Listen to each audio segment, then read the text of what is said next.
Hello there, welcome back to day 17 of the Greatness Within journey. 31 days to reconnect with yourself and start confidently creating a life worthy of you. We are discussing the three mental barriers I had to deal with before I started taking action on creating a life in alignment with my vision, my purpose, my strengths, and my values. I don't know if you struggle with this, but I know I do. I struggle with trying to have all the answers and figure out all the solutions to any potential problems before I start a new idea or a new adventure.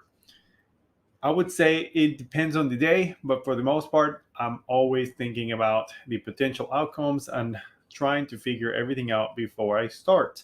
And I think of that as perfectionism, the need to get it right. As you start this journey, you're going to get into unknowns. You're going to find things you've never dealt with. You are going to try to do things you have never done before. So chances are is that you'll bring your schooling and your education and try to prepare for the journey ahead.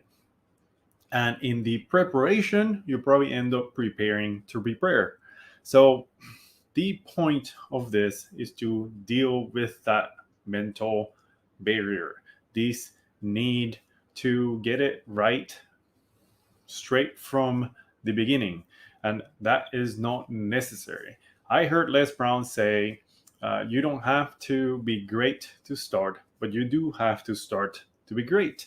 And that is the concept of this challenge or today's challenge, homework, however you want to see that. So there were three ideas that I kind of used to internalize this approach of at least take the first step. Even if I don't have all the steps figured out, maybe I can work myself to take the first step and then figure out step two once I have taken step one. So, idea number one is progress, not perfection. The more outcomes you have, the more likely you are able to find solutions and get to where you want to go. So think of it as progress is something where you are training your muscles to do new things and you are getting stronger as you go. There is no way for you to get more confident without taking action. So think of it as progress. You want to be making progress. There's an anecdote I heard from Tom Bilyeu, and he was talking about this idea for perfection. And he said that these days we have AI, artificial intelligence, that you can teach it how to play video games. So, in specifically, these are like first-person shooters. So the robot goes around trying to shoot and kill other people. Oh, in this game, and what they found out is that it takes about like an hour for the AI to pretty much destroy any type of player, like any professional player out there, it would win. And he realized that the reason that happens is because the AI has no judgment. It passes no judgment to what it's doing. It's just looking for a way to win. So it doesn't matter if it dies 1,000 times in an hour. What matters to it is pretty much figure out how to win. So that is pretty much what you're thinking here. You are going for progress. You're going for more outcomes, and the more outcomes you have, the easier it's going to be for you to figure out what works for you and what doesn't work. The next idea for dealing with this perfectionism is to realize that if it doesn't kill you, it's going to make you stronger. So this is all about failure, being okay with failing. And in reality, it's only a failure when you just give up on being yourself. If you keep getting up and you keep trying, you are going to get stronger. Obviously, you need to reflect on what happens.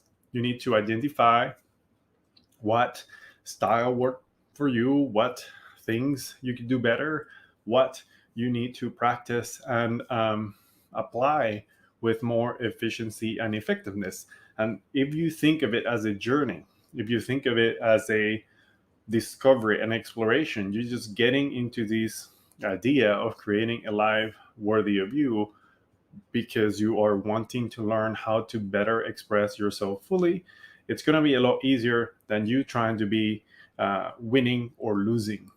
It just doesn't work that way in life. So figure out a way to think of it as, hey, I'm trying to learn something here.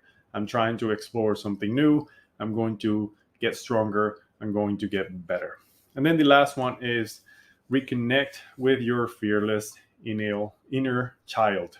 And this one just came from watching my daughter try new things without any regard to what could go wrong. And it's just the anecdote of her climbing the stroller, and then she was just flipping the light switch on and off, and she never realized that the stroller could move or roll away from the wall, and then she could fall, which did happen. Nothing major happened in terms of injuries, but it just made me realize that babies or kids are just very prone to explore and discover without any consideration to what could go wrong. Is that the best analogy I have? Probably not, but it's just the idea, the concept of, hey, what if I focus on what I want? Which in this case was just she wanted to reach the light switch. So what if I focus on what I want and then just figure out how to deal with the obstacles as I go? So those are the three things: progress, not perfection. What doesn't kill you makes you stronger, and then reconnect with your fearless inner child. Those are the three ideas that I work through to figure out how to like trick myself to take action and not try to figure out everything right away. So as an exercise for today is to consider that if you're trying to do this thing that you have never done before, what makes you think that you'll know which way is the right way before you even start the journey? If you have never done this before, what makes you think you will know the exact way to do it right from the beginning? That's pretty much you have to think about, consider it, ponder it, come up with your own answers. It doesn't really matter what you say or do. It's just for you to explore this concept that if you don't know what you're getting into, then why force yourself to come up with the perfect solution for a problem? I don't have the answers for you. This is for you to explore on your own, and we'll see you tomorrow with the last mental bear. Thank you.